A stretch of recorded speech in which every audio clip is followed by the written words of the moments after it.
मैं आज समझता हूँ कि ये हमारी पाकिस्तान तहरीक इंसाफ की एक जीत है। 1960 से ये कानून इस्तेमाल होता है, लेकिन पाकिस्तान तहरीक इंसाफ पहली जमात है जिसने ये मैटर लिया कि इस तरह से नज़रबंदियाँ नहीं हो, कोई भी सियासी जमात हो।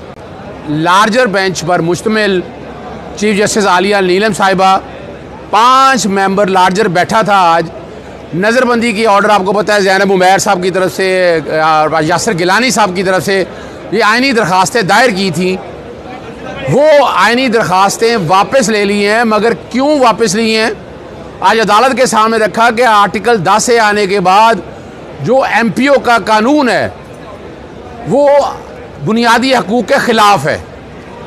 पाकिस्तान तहरीक इंसाफ के लोगों को पकड़ लिया जाता है, हज़ारों लोगों को पकड़ लिया गया और एक ही ऑर्डर से विड्रॉ कर लिया गया।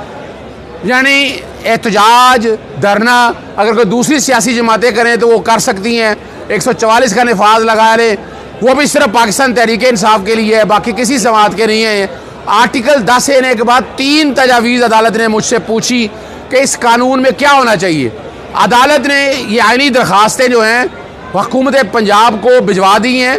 3 जो गुजारिशात की है मैंने, सबसे पहली गुजारिश की है कि इसके लिए जुडिशल ओवरसाइट, यानी अगर नज़रबंदी का ऑर्डर जारी करना है वो एग्जेक्टिव ना जारी करें, वो बिल्कुल उसके लिए तरीका है कि अदालती अमूर सामने हो और वो फिर ऑर्डर जारी किए जाए। दूसरा, अगर किसी को गिरफ्तार कर लिया तो फ़ौरन अपील का राइट दिया जाए, फ़ौरन हक़ राय दिया, हक़ अपील दिया जाए।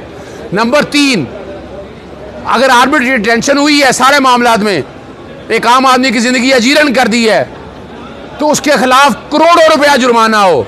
अगर किसी आदमी को गिरफ्तार भी कर लिया, किसी औरत को गिरफ्तार कर लिया है, डिटेंशन ऑर्डर दिया तो सख्त जुर्माने होने चाहिए। इससे ये होगा कि जो आर्बिट्रेरी डिटेंशन है जिसको मर्जी चाहे उठा ले, वो बंद होगा। मैं आज समझता हूँ कि ये हमारी पाकिस्तान तहरीक इंसाफ की एक जीत है। 1960 से ये कानून इस्तेमाल होता है, लेकिन पाकिस्तान तहरीक इंसाफ पहली जमात है जिसने ये मैटर लिया कि इस तरह से नज़रबंदियाँ नहीं हो, कोई भी सियासी जमात हो।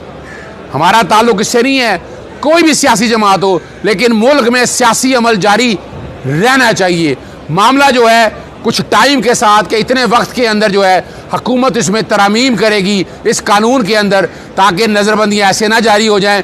हुकूमत की परेशानी थी कि मुहर्रम आने वाला है, नज़रबंदी के ऑर्डर जारी होने चाहिए।